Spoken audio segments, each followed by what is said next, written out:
What is going on, guys? It is DigiWatch TCG coming to you with some news. Now, we just had some recent news on the official website for Digimon card game drop.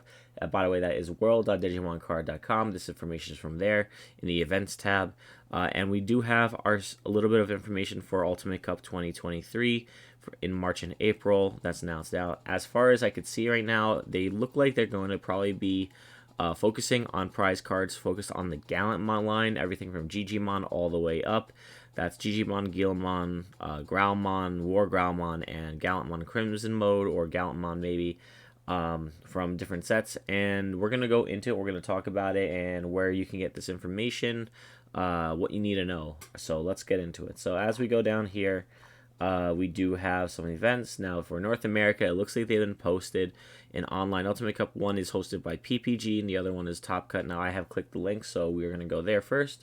Now for Top Cut, I will just say that I did go to RK9 Labs. Now a little bit of word of advice. I've been on RK9 setups for a few different times, and what I would recommend is go to RK9, set up your profile, because you do have to have a profile set up in order to register. You just have to, so you go there, you just set up your own player dashboard, whatever you need to do, and then pay your price, and then you'll go into it. But as far as I know, the registration open, I don't know exactly when the registration opens, but March 16th is when it closes, and the tournament is going to be on March 18th Central Time USD, or I'm sorry, Central Time CDT. And when I did declare it, by the way, click on the online events page. It was password protected, so I couldn't get into that any further. For the Ultimate Cup, though, for PPG, this is going to be on the 25th of March. We see here that it's they do have a time when these go live, which is going to be February 2nd. They go through all the event details. We'll talk about that. What's interesting here, though, a little bit of interesting information. So we have the PPG here, and I think there's slightly a mix-up. I'm not sure, because this is going to be kind of cool if they do this. But the prize list here is the stuff from BT from last year, the EX stuff. I mean, not EX stuff, the VMon line, which is actually fine. If this is what they're going to do, I need a fourth copy of my Demi Mirrors. My God, what am I saying today? Demi VMons. But yeah, I mean, we can see definitely what this is going to be about.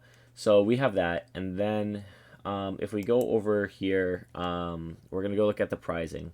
So Latin America, Oceania doesn't have anything. Europe has one here. So I won't go into too much detail, but you know that it's up there, and there is some offline events as well over there.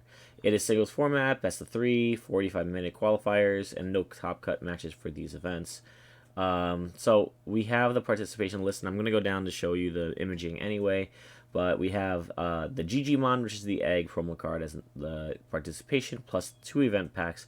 And then a little bit of lesser pricing, according to Bandai, only getting the promo cards at this moment, with top 128, 64, 32, 8, and 2 getting an Imperial Dramon Paladin mode, and the Champion getting a Gallantmon Crimson mode promo card. They do update the date, so it's Ultimate Cup 2023 edition here for the top 2. Okay, so what else can we talk about here? Well, first thing is I'm a little surprised that they don't have this, but maybe they're just going to update it a little bit in a while and just kind of add more pricing to it. Of course, it's up to the discretion of the tournament organizer what they're going to do. So anyway, for FemPack 3, we've seen these 1,000 times. I won't spend too much time on this. These are the cards you can possibly get. You got the Savior line, you got the hybrids of pretty much every color, and then for black, you have the Diabormon line. For the arts here, though, we have the Digimon from BT12. This is the one that on your turn, add 1,000 to the max DP. Based deletion effects can delete. Very decent card. I don't think it's one most players play. I think usually some people play, like the Digimon lets you draw 1, but maybe some players will experiment with this, or at the very least it's a collector's item. Then we have the BT12 Guilmon. This is the reveal top 4.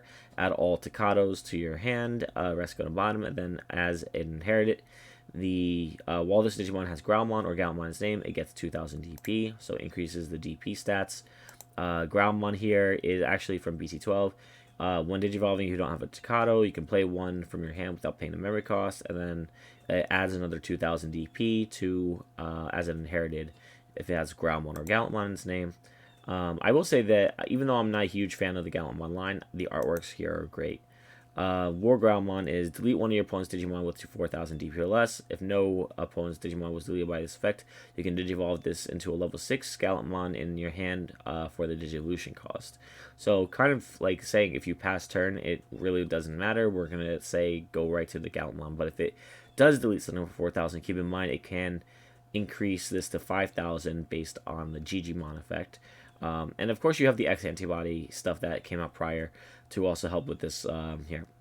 And then when this Digimon would Digivolve for this effect, reduce the Digivolution cost by 1, which is kind of a little cool. And then it has an inherited end of attack and once return. If your opponent has no Digimon in play and this Digimon has Groundmon or Gallantmon in its name, gain 2 memory. So the idea is that you would usually have the Takato that gives you Blitz. You Digivolve into this, and maybe you are able to Digivolve right there into another Gallantmon in your hand for reduced cost of 1. So maybe it's worth 2 costs to Digivolve, and then you gain back 2 memory after you Blitz, giving it your turn. So that's just something you may end up having. Then, of course, you have the Gallantmon. This is from BT12 as well. It has the new effect of Raid, which is when your Digimon attacks, you can switch the target of attack to one of your opponent's unsuspended Digimon with the highest DP. So you can attack your opponent's unsuspended. If you try to attack the player, then it's like, oh, actually, I'm going to activate Raid and go attack your Digimon with the highest DP. And then when Digivolving, delete one of your opponent's Digimon with 6000 DP or less. When attacking, delete one of your opponent's Digimon with 6000 DP or less. If no Digimon was selected, deleted by this effect, trash the top card of your opponent's security stack. So you got that. And then you got the Paladin mode. This card, I really do. I really want this card. I hope I end up doing really well this year. But yeah, this is a great one. I won't go into huge detail about this. Just know that it is a prize card you're probably never going to play in a tournament. And then this is the Crimson mode. This is the one that is already out, EX2, Secret Rare.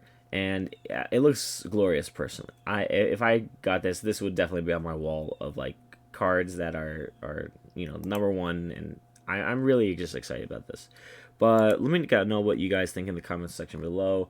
I tried to get as much information out of this as I could for you. And yeah, let me know. Are you excited? Do you think this was a good choice for going to Gallantmon this year, or would you have asked for like a different Digimon? I know Gallantmon are some people's favorites, but there are also others who are like, don't really play Gallantmon. Anyway, let me know in the comments below. Thank you for watching, and stay classy.